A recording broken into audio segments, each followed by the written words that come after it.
Shalom, bienvenidos a Vía Haftaj Israel, una frase hebrea que significa amarás a Israel. Esperamos que se queden con nosotros durante los próximos 30 minutos, ya que nuestro maestro, el Dr. Baruch, nos compartirá una enseñanza expositiva de la Biblia. El Dr. Baruch es profesor titular del Instituto Zera Abraham con sede en Israel. Aunque todos los cursos del instituto se imparten en hebreo, el Dr. Baruch se complace en compartir este video semanal en inglés con doblaje al español. Para más información, por favor, visítenos en amarasaisrael.org. Aquí está Baruch y la lección de hoy. Hemos estado hablando por varias semanas sobre el cambio de Dios que Él quiere traer a tu vida. La pregunta es, ¿estás abierto a sus cambios? ¿Estás dispuesto a escucharle, a buscar su revelación con el deseo de obedecerle, sea lo que sea que Él te diga? Verán, mucha gente no está dispuesta, y hay muchas personas religiosas que leen y estudian lo correcto, pero aún así, debido a que carecen de un deseo correcto, carecen del propósito correcto en sus vidas, siguen en oscuridad. Es decir, que la palabra de Dios no ha penetrado hasta lo más íntimo de su ser. Simplemente han permitido parcialmente su entrada, pero a fin de cuentas lo rechazan. Esa es exactamente la condición de los líderes de Israel regresando 2000 años atrás. No era que no estuvieran al tanto de lo que Dios estaba haciendo, simplemente no querían lo que Dios buscaba traer a sus vidas. Necesitamos preguntarnos, ¿esto nos describe? ¿Podemos decir real y honestamente que lo que Dios quiere hacer en nuestra vida es lo que realmente nos interesa? ¿Es lo que deseamos? ¿Es el fundamento principal de nuestra vida de oración? Que el propósito de Dios se haga realidad en tu vida. Si no, te encontrarás a ti mismo en una pista de obstáculos con el Espíritu Santo. Te encontrarás a ti mismo yendo en contra de las cosas de Dios y siendo como Pablo cuando Yeshua se le apareció en el camino a Damasco y le dijo, Pablo, ¿por qué me persigues? Verás, tú puedes ser religioso, puedes tener el libro correcto en tu mano, como Pablo lo tenía, el Tanaj, la Biblia hebrea, y aún así andar en la dirección equivocada porque tu propósito es incorrecto. Habiendo dicho eso, toma tu Biblia y ve conmigo al libro de Juan, capítulo 11. Quedamos la semana pasada cuando un grupo de los judaístas, aquellos que estaban en contra del Mesías, un grupo de ellos, debido a la resurrección de Lázaro, debido a que presenciaron el mismísimo poder de Dios, un poder de reino, un grupo de ellos le dio la espalda al liderazgo y creyeron en Yeshua. Pero desafortunadamente habían otros de los judaístas que hicieron algo diferente. Inmediatamente buscaron al sumo sacerdote y reportaron el hecho a los fariseos y convocaron un concilio religioso, a la asamblea del Sanedrín. Ese Sanedrín tenía poder en sí, el poder que el gobierno romano le confirió para gobernar sobre el pueblo judío. Y la pregunta que ellos tenían era, ¿qué vamos a hacer con él? Porque hemos visto que Él ha hecho tantas señales, pero como ya he dicho, a ellos no les gustaba lo que esas señales revelaban. Ellos no querían responder en obediencia a ellas, así que dijeron, ¿qué vamos a hacer? Si no hacemos nada, si lo dejamos en paz, el mundo entero vendrá y creerá en Él. Ahora, ¿eso es algo malo? Bueno, ellos pensaron que era malo para ellos. Lo que veremos es que ellos tenían un espíritu egoísta. Ellos estaban pensando en cómo las cosas les impactaban a ellos y no en cómo las cosas impactaban en los propósitos de Dios, la voluntad de Dios. Y lo vamos a ver ahora. Miren conmigo el capítulo 11 de Juan, empezando con el verso 48. Leemos aquí. Y si nosotros lo dejamos en paz, eventualmente todos creerán en Él. ¿Y cuál será el resultado de eso? Bueno, ellos equivocadamente asumieron que los romanos vendrán y nos removerán de nuestros lugares y a la nación. Verán, ellos no querían un cambio. Ellos querían preservar su status quo. Ellos querían que los romanos siguieran gobernándoles.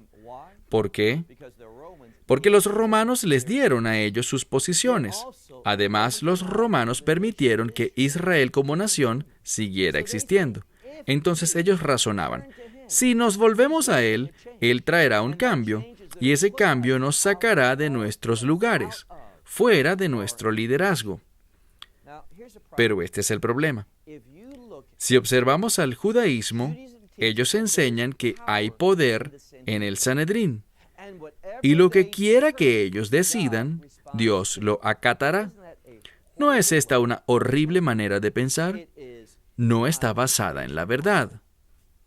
El liderazgo debe escuchar de Dios y responder en obediencia a Él.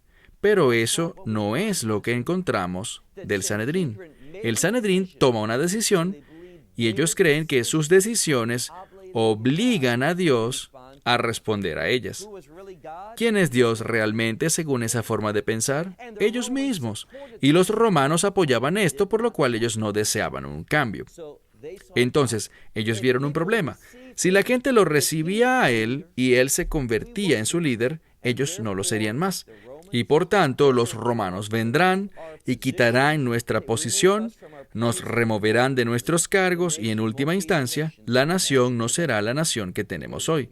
Y eso es verdad, se hubiera convertido en el reino de Dios. Verso 49. Este versículo habla de cierta persona y dice, y allí estaba uno, cierto hombre de entre ellos, de los fariseos, era un sumo sacerdote y su nombre era Caifás. Hablaremos más sobre él más adelante en el libro de Juan. Pero Caifás era el sumo sacerdote ese año. Y dice, por tanto, éste habló a ellos y les dijo, ustedes no saben nada. ¿Ustedes no razonan? ¿No pueden estimar entre ustedes que es más conveniente para nosotros? Y de nuevo, no hablan sobre lo que traerá rápidamente la voluntad de Dios al mundo. ¿Qué producirá eso? No es lo que les preocupa.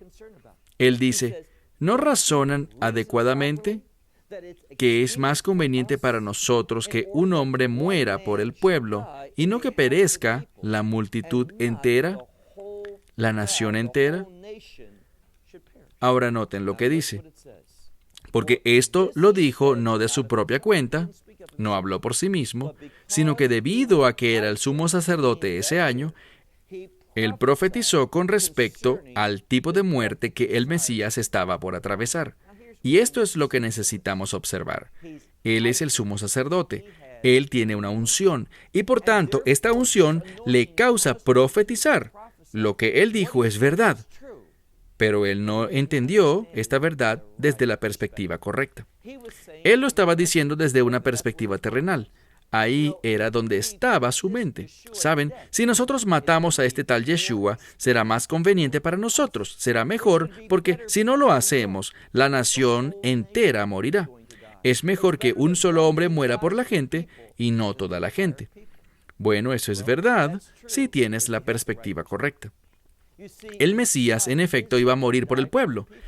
Y es a través de su muerte que la gente no tendrá que morir, es decir, no tendrán que estar eternamente separados de Dios. La verdad de lo que él decía estaba allí. El problema es que él tenía una intención diferente. Él tenía una aplicación diferente. ¿Por qué esto es importante? Es importante porque nos muestra algo. Nos enseña cómo alguien puede tener la verdad en sus manos, incluso en su boca, y no ser capaz de discernir esa verdad, no ser capaz de aplicarla adecuadamente a su situación, no tener un entendimiento divino de ello. Y por esa razón vemos con mucha frecuencia gente diciendo lo correcto, que usan la palabra de Dios, invocan el nombre de Yeshua, lo que enseñan viene de las Escrituras, pero cómo aplican la voz de Dios no es correcto, porque ellos se han oscurecido, debido a que ellos no tienen una perspectiva de reino, o sea, no están interesados en los propósitos de Dios. Y cuando rechazamos los propósitos de Dios, cuando no buscamos revelación sobre cuál es la voluntad de Dios, ¿qué quiere Él que hagamos en este mundo, en mi vida, a través de mi vida? ¿Cómo Él quiere usarme? ¿Cuál es su programa para mí? Cuando nuestras oraciones no están basadas en esas cosas, ¿qué pasa? Lo que hacemos es desviarnos de la luz y caminar en oscuridad. Y Caifás, qué posición tan importante, el sumo sacerdote, el líder principal del Sanedrín. Pero él estaba en oscuridad y hablaba una verdad que no podía percibir correctamente. Él dice esto. Él profetiza, pero él no entendió. Entonces, una vez más, él habló siendo el sumo sacerdote ese año, concerniente al tipo de muerte con la que Yeshua moriría. Verso 52. Y ahora pasa a hablar sobre un entendimiento correcto de Yeshua. ¿Qué necesitamos captar de esto? Veamos de nuevo el verso 52. Y no en representación de únicamente el pueblo, sino también con el propósito de los hijos de Dios. Bien, presten atención a cómo la Escritura se nos está revelando. Dice, no solo va a morir por la nación, sino que morirá por los hijos de Dios. Ese es un término de especial importancia. Hijos. No dice los hijos varones, sino los hijos en general. ¿Por qué? Si hablásemos del término hijos varones, tendríamos que pensar en herencia, de modo que pudiéramos heredar algo. Eso es una verdad importante, pero no es lo que se está enfatizando aquí. Lo que se está enfatizando aquí es hijos en general. Esa palabra. Por cierto, no hay forma de poder decir hijos genéricamente en el idioma hebreo. Tienes que decir banim, es decir, hijos varones, y esto puede aplicar tanto para hijos e hijas. Es solo en el griego que tienes esa posibilidad neutral de no decir hijos o hijas, sino hacerlo de modo genérico. ¿Por qué? Bueno, el término genérico para hijo tiene que ver con obediencia. Entonces, lo que él está diciendo aquí es que él fue enviado a este mundo para aquellos que quieren obedecer a Dios. No somos salvos por la obediencia. Él murió para que nosotros pudiésemos convertirnos en sus hijos obedientes. Y eso es lo que enfatiza la Escritura. Miremos de nuevo el verso 52. No en representación del pueblo solamente, sino también con el fin de que los hijos de Dios, esos que han sido esparcidos, puedan ser reunidos en uno. Ahora, cuando dice uno, ¿qué intenta decir? Bueno, el número 1, siempre que lo encontremos en la Escritura, lo primero que debemos considerar es que ese número 1 se refiere a Dios. Que esos que han sido dispersados puedan ser atraídos para unirse con Dios. Eso es lo que produce la obediencia en nuestras vidas. El Mesías muere, nos redime, no basado en nuestra obediencia o buenas obras, lejos de eso. Él lo hizo como una dádiva gratuita. Pero a través de esa redención, el cambio entra a nuestra vida.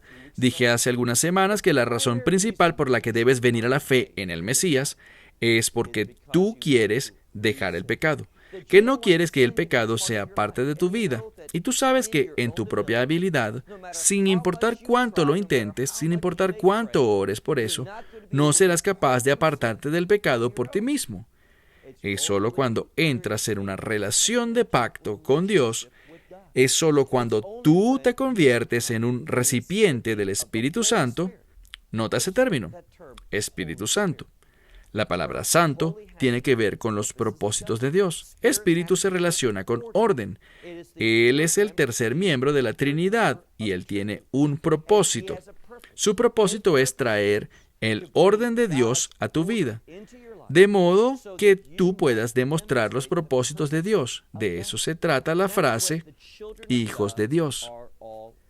Entonces, leemos aquí, con el fin de reunir a los hijos de Dios, aquellos que han sido dispersados, hacerlos uno en Dios. Y encontramos que a partir de ese día se unieron en concilio con el fin de darle muerte. Ese era su deseo. Hablamos del liderazgo, del Sanedrín. Desde ese momento en adelante, ellos desearon quitarle la vida. ¿Por qué esto es tan importante? Bien, sigue leyendo. Mira por favor el verso 54. Por tanto, Yeshua ya no caminaba públicamente entre los judaístas, sino que partió de allí hacia una región cercana al desierto. Presta atención a esto. Siempre que encuentres ese término desierto o yermo, como quiera que se traduzca en tu Biblia, necesitamos ver que es una clave hermenéutica con el fin de ayudarnos a entender la manera correcta de interpretar ese pasaje. Dice aquí que una vez el Sanedrín elaboró un plan en el que se comprometían a darle muerte, ¿qué encontramos? Que Yeshua ya no caminó entre los judaístas, sino que en vez de eso salió hacia una región cercana al desierto. Cada vez que nos encontremos con este término desierto o yermo en la Escritura, ¿en qué debemos pensar? Bueno, esta es la misma palabra que cuando los hijos de Israel no caminaron por fe, ¿qué les pasó? Fueron confinados a estar en ese desierto por 40 años. El propósito de esa experiencia de desierto fue enseñarles a depender de Dios. Así que en este pasaje, Yeshua, Él es perfecto. Él no necesitaba cambiar nada en su vida. Pero Él demostró, y ahora hablamos más del lado humano del Mesías. Él es totalmente Dios, pero aquí estamos lidiando con su humanidad. Y siempre que se menciona y enfatiza su humanidad en el texto, es para darnos un ejemplo a nosotros. Existía un riesgo en su contra. Ellos querían matarlo.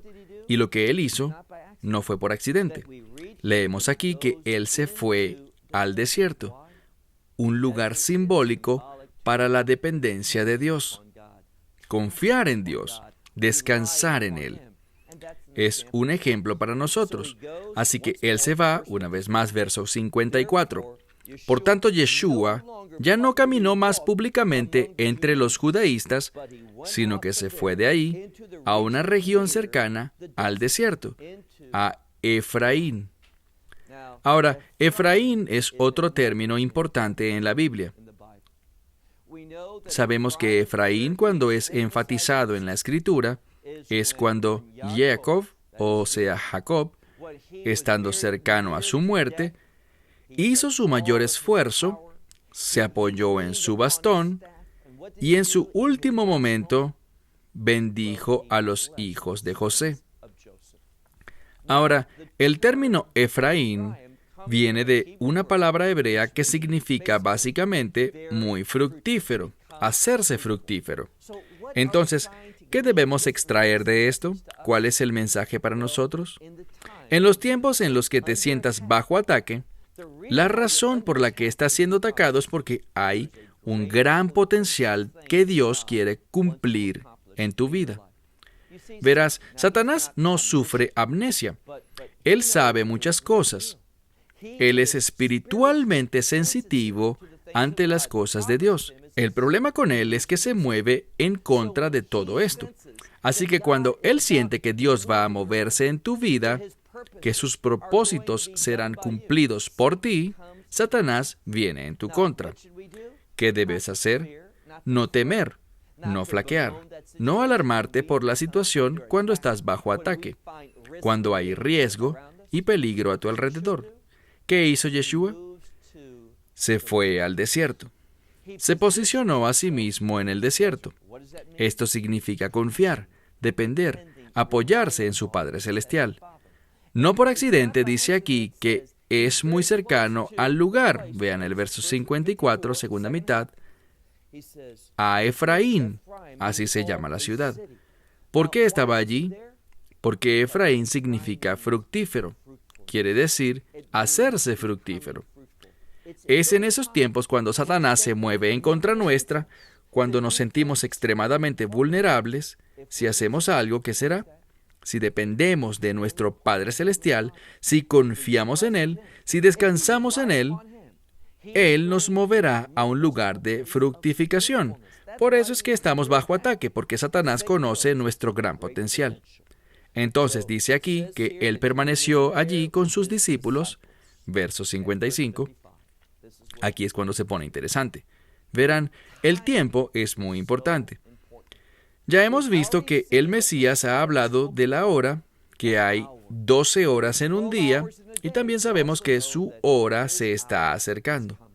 Cuando su ministerio, su primer ministerio, cuando vino por primera vez, va a ser completado. Y compartí con ustedes cuál era ese ministerio. Recordarán que hace un par de semanas yo aludí al hecho de que la Escritura dice en el libro de Lucas que Yeshua tenía alrededor de 30 años cuando empezó su ministerio. ¿Por qué 30 específicamente? Bueno, sabemos algo. Cuando vemos el 30 en las Escrituras, por ejemplo, en el libro de Números, vemos que Aarón murió en el desierto y los hijos de Israel lo velaron por 30 días. Encontramos que Miriam, su hermana, murió y del mismo modo la lloraron por 30 días. Y en última instancia sabemos que Judas fue quien tomó 30 piezas de plata cuando conspiró para matar al Mesías. Entonces, el número 30 siempre tiene que ver con muerte. Por eso encontramos aquí algo de gran importancia. Encontramos que el ministerio de Yeshua tiene el propósito de la muerte. Pero, ¿de qué trata su muerte? ¿Cómo la podemos entender? Bueno, sabemos algo. Vamos a encontrar, y Juan enfatiza esto, el Mesías murió en la Pascua, debido a que la Pascua es la fiesta de la redención. Esto quiere decir que su muerte tuvo un significado para nosotros. Su muerte tuvo un propósito, y fue por el propósito de la redención. Por lo tanto, si Él va a morir con el fin de la redención, lo que debe venir a nuestra mente es la Pascua. Y por eso veamos con cuidado en el verso 55. Leemos aquí, en el verso 55. Y la Pascua de los judíos estaba muy cerca, y muchos subieron a Jerusalén desde las villas, antes de la Pascua, hacia esa región, con el fin de purificarse. Lo que debemos extraer de esto es que la Pascua es la fiesta de la redención, y lo que la redención trae es pureza a nuestras vidas. Ellos subieron con el fin de ser purificados por la sangre de la redención. Y esto es lo que Juan busca transmitirnos, que el Mesías, su muerte, no fue sin un propósito.